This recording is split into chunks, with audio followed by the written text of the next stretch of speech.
Qué maravilla, bueno, hablando de bebitos y su aprendizaje, Mercedes. ¿Sabes que hay mamás que practican el yoga y enseñan a sus hijitos a practicarlo también desde bien pequeñitos? Bueno, de hecho hay centros especializados que les enseñan yoga a los niños como herramienta para ayudarlos a combatir el estrés en la escuela, para relajarse antes de los exámenes escolares y para que aprendan a enfrentar la vida calmadamente y sin temores. Todo lo que ayuda está bien, ¿no? Glenda, yo jamás, te tengo que confesar, he practicado el yoga en ningún tipo de ejercicio, pero tengo algunas amigas que sí lo hacen diariamente. Y bueno, me dicen que sin ese tiempo de meditación diaria se les haría mucho más difícil enfrentar situaciones de crisis o incluso tomar decisiones que requieren de estudio, análisis y de detenimiento. Bueno, existe... ¿Sí? Sí, existe ese otro tipo de yoga, el de la meditación para enfrentar la vida diaria, pero también hay otro, el que se practica de manera más espiritual para alcanzar la iluminación. Es lo que dice en un estado de nirvana, Glenda, o sea que parece que hay dos tipos de yoga. Para aclararnos si en realidad se trata de dos prácticas diferentes o no, se encuentra ya con nosotras Verónica Vidal desde Miami, aquí, sentada al lado mío. Hola, Mercedes. Y no sé si ustedes la pueden ver, si abrimos un poco la toma, ella está aquí cruzada de piernas como si fuera un Buda. Es tremendo, bienvenida. Muchas gracias por invitarme al programa Noti Mujer, muchísimas gracias. Y hay dos tipos de yoga, uno o ¿cómo es? Bueno, vamos a primero que nada a explicar de qué se trata el yoga, qué significa la palabra yoga. Claro.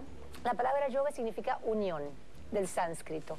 El yoga se originó antiguamente de la medicina tradicional de la India para la preservación de la vida. Entonces, a partir de ahí comienza el yoga. El yoga tiene muchas ramas, pero el yoga es uno solo. Entonces, por ejemplo, si decimos la parte física del yoga, la parte física del yoga es lo que se conoce como Hatha Yoga. El Hatha Yoga es la práctica física que mueve el cuerpo y también que trabaja con la respiración. Las posiciones de yoga se llaman tradicionalmente asanas, que son posturas. Posturas cómodas, esa es la definición del yoga. Y el pranayama significa el control de la energía vital a través de la respiración. Entonces, cuando hablamos de la parte física, tenemos que pensar que el cuerpo se mueve y la energía se mueve a través de la respiración. Eso es lo que se conoce como la parte física del yoga. Ahora, la parte espiritual del yoga es lo que comprende, de modo así amplio, la meditación, la oración, el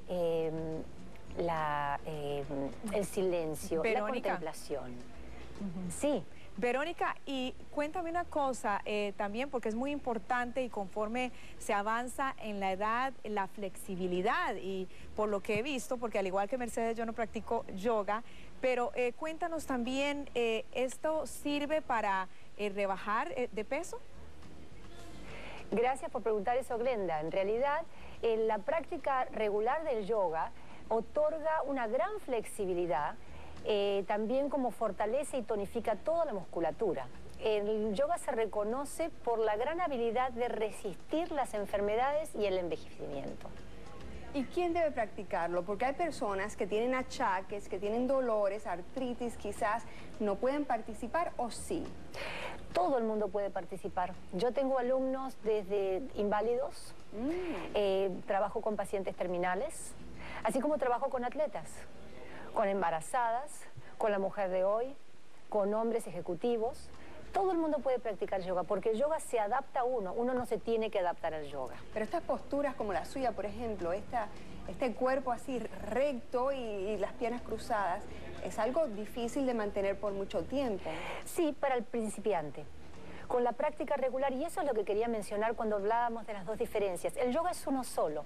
Entonces, si bien hay muchas ramas del yoga, como por ejemplo lo que es el Bhakti Yoga, que es el yoga de la devoción, el yoga espiritual, o el yoga de Kundalini, que es el trabajo de la energía, el movimiento de energía a través de los chakras. No hay una separación. Si, según los relatos, por ejemplo, de los grandes maestros tradicionales, como puede ser Shivananda, Swami Muktananda, Swami Yogananda, que son de la India contemporánea, si uno lee esos relatos se puede dar cuenta que ellos dicen que no hay una separación. El yoga físico lleva al yoga espiritual. Verónica. Porque sí, y que tú estabas señalando algo muy importante, y es también que tú das entrenamiento a personas con discapacidad.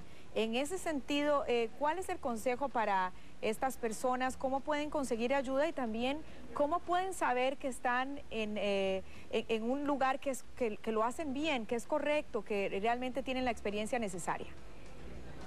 Bueno, en ese caso, Glenda, lo que yo sugiero es que la persona busque más que nada clases privadas, porque para la persona que tiene discapacidades o que tiene una enfermedad terminal, es esencial trabajar con un profesional uno a uno, ya que el yoga se adapta a la condición del individuo. Entonces, no sugiero que esa persona vaya a una clase grupal. Y Verónica, ¿qué son los chakras que estaba mencionando?